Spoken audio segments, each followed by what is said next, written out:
আদর্শ বিদ্যালয়ের সংগ্রামের জন্য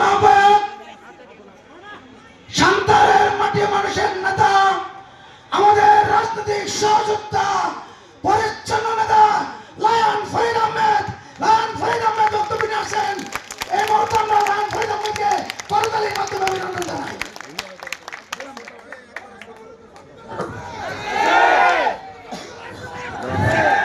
বিসমিল্লাহির রহমানির রহিম। সম্মানিত মেহনতি আমার ভাই, আমার বোন, আমার সন্তান কবরে, আর এই দেশ বিরোধী এই মাফিয়া হাসিনার খুনিরা এখনো কোনো বাইরে, এই বিচারের ভার আপনাদেরকে দিয়ে আমার বক্তব্য শুরু করছি। আজকের সভার সম্মানিত সভাপতি, উপস্থিত প্রধান অতিথি, আজকের এই সভাকে আলোকিত করেছেন এই বাংলাদেশের সূর্য সন্তান, যাদের অক্লান্ত পরিশ্রম এবং দীর্ঘ 9 মাস যুদ্ধের মাধ্যমে আমরা পেয়েছি লাল সবুজের পতাকা। সেই সূর্য সন্তান, সেই বীর সন্তান, এই এলাকার মা মাটি মানুষের নেতা, 2018 সালের জনতার এমপি যারা বীর মুক্তিযোদ্ধা আব্দুল সালাম ভাই উপস্থিত আছেন। আজকের সভার প্রধান বক্তা, বাংলাদেশ জাতীয় দল কেন্দ্রীয় নির্বাহী কমিটির সহ শ্রমিক বিষয়ক সম্পাদক, বিশিষ্ট শ্রমিক নেতা জনাব হুমায়ুন কবির খান ভাই উপস্থিত। আমার ঢাকা মহানগর উত্তরের বিপ্লবী আহ্বায়ক কাজী শাহ আলম রাজা, সদস্য সচিব কামরুজ্জামান সহ আমার সামনে উপবিত বাংলাদেশ জাতীয় দল বিএনপি, ঢাকা মহানগর উত্তর ছাত্র দল, যুব দল, শ্রমিক দল, স্বেচ্ছাসেবক দল, মহিলা দল, জাতি দল, ওলামা দল সহ সকল ইউনিট থেকে আগত সমস্ত মেহনতি মানুষ, আপনাদেরকে জানাই বাংলাদেশ জাতীয় শ্রমিক দল ঢাকা মহানগর উত্তর পক্ষ থেকে বিপ্লবী সালাম। আসসালামু আলাইকুম ওয়া রাহমাতুল্লাহি ওয়া বারাকাতুহু। সংগ্রামী নেতৃবৃন্দ, অনেক বড় আশা, অনেক বিশ্বাস নিয়ে এই আগস্ট বিপ্লব সংগঠিত হয়েছিল।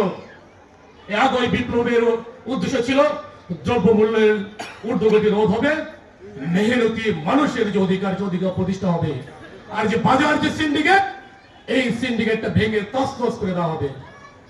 আসলে কি হয়েছে? এখন পর্যন্ত বাজার সিন্ডিকেট ভাঙা যায় নাই, পরিবহনের যে সিন্ডিকেট এটাও ভাঙা যায় নাই। সবই আজকে নিয়ন্ত্রণ করছে ওই আওয়ামী দুঃশাসনের যারা প্রেতাত্মা, তাদের মাধ্যমে। সংগ্রামী নেতৃবৃন্দ, এই সভার মাধ্যমে আপনাদেরকে আহ্বান জানাতে চাই, আমাদেরকে আবার নতুন শপথ নিতে হবে। এই যারা ফ্যাসিস্ট, এই যারা লুটেরা, এই খুনি, এই হাসিনা গং যারা এখনো বসে আছে ক্ষমতার মস্তদে, যারা প্রমোশন পেয়েছে এবং যারা এখনো বসে, তাদের বিরুদ্ধে আবার সংগ্রাম করতেন। সংগ্রামী নেতৃবৃন্দ, সংগ্রামী নেতৃবৃন্দ, আজকে যে অপ্রমত্তর ঊর্ধ্বগতি, আজকে যে আইন শৃঙ্খলার যে অবনতি, আপনারা যদি মুক্তি চান তাহলে বাস্তবায়ন করতে হবে 31 দফা।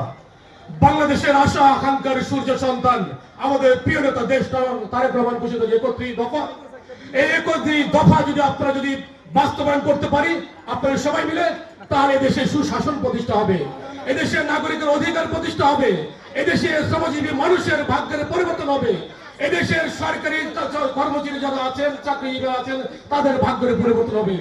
নিম্ন থেকে উচ্চ পর্যায় পর্যন্ত সব জায়গায় সমতার ভিত্তিতে শাসন ব্যবস্থা পরিবর্তন হবে। এই আশাবাদ ব্যক্ত করে 31 দফা বাংলাদেশের প্রত্যেকটা নাগরিক কাছে পৌঁছে দেওয়ার আহ্বান জানিয়ে আমার বক্তব্য শেষ করছি। আল্লাহ হাফেজ।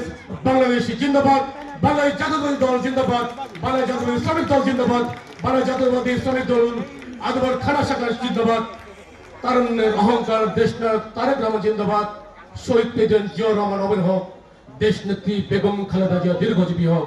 সবাইকে ধন্যবাদ। আসসালামু আলাইকুম।